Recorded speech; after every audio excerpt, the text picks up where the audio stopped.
Actually, this is the first time I don't really care about who we're playing. I think those are the two teams who has to beat out and tell the world who's number one. Is Astralis or is Liquid, and we are just waiting next in line to kind of play one of them. So for me, it doesn't really matter. I want to play the team that's playing best this tournament, and I guess the team that wins tomorrow or today is the team that played the best this tournament so far.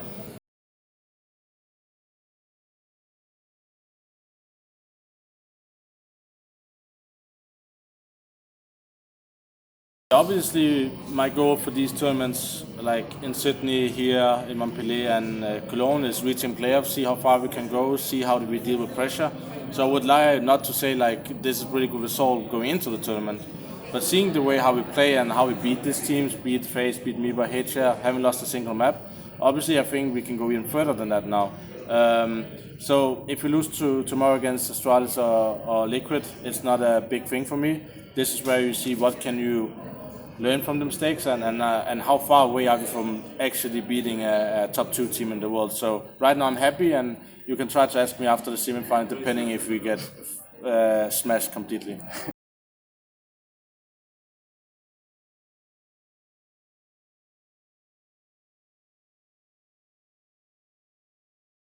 I mean, the way Rob's saying it is because we kind of talked about it, me and Robin, at some point, like how is these betting companies putting us as favorite to win this tournament above Fnatic and Made in Brazil, I think it was, come into this tournament. We have zero result. We had, we only lost one best of three on land so far, but that's against Miba.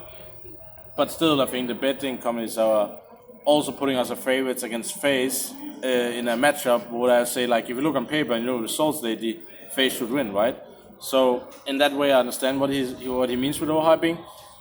Most important for me is within the team we have the same goals, we have the same confidence in each other, and how far we can go, and how far are we in our process yet. So as long as people overhype, they can do that. As long as we stay on the same pace as team is really important.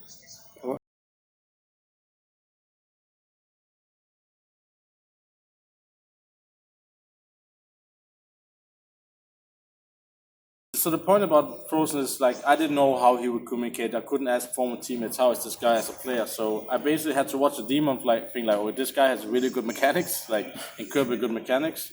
So when I started playing with him, I thought like, okay, we basically have to work on communication. Communication is on point, like he's playing his GoPro for 4 or 5 years, like the same level as everybody else in the team. So what I can work with him is quite hard to tell yet. He has to be put more under pressure, play these Astralis Liquid. How does he adapt his play style? Maybe he also have to go down the line. He has to mix up his game style as CT, maybe if people are anti-stratting us. So maybe there's some work ahead, but right now I don't want to correct him too much. I think he's doing a fantastic job.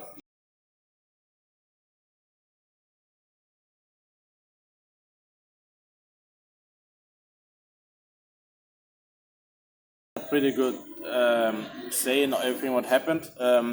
They basically came to me, the master, and said like, we have two players in the team. We're looking to add you, and then you can find the two last guys with Robs and Chris J. So I was really excited to play with Frozen, young guy without contract, with everything. It's a good way to give a chance for a guy, especially in a completely new team. And then I wanted an aggressive over like Voxic.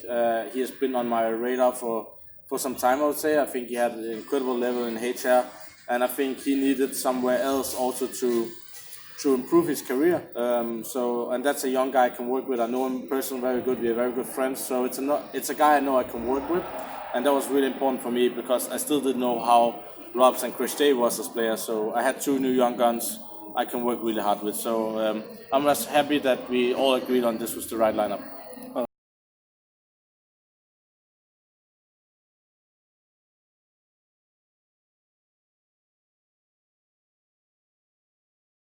What people never realize is they have to think about all the logistics of these teams. So would I rather have 4 quarterfinals and only 2 arena days? No. I would rather have 2 quarters played in the arena, 2 semis played in the arena, and the final arena.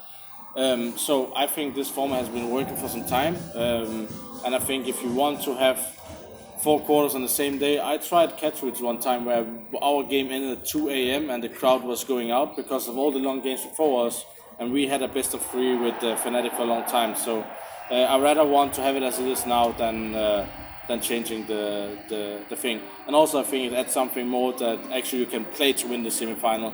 When people saying this game doesn't really matter, it matters because you get a top 4 placing.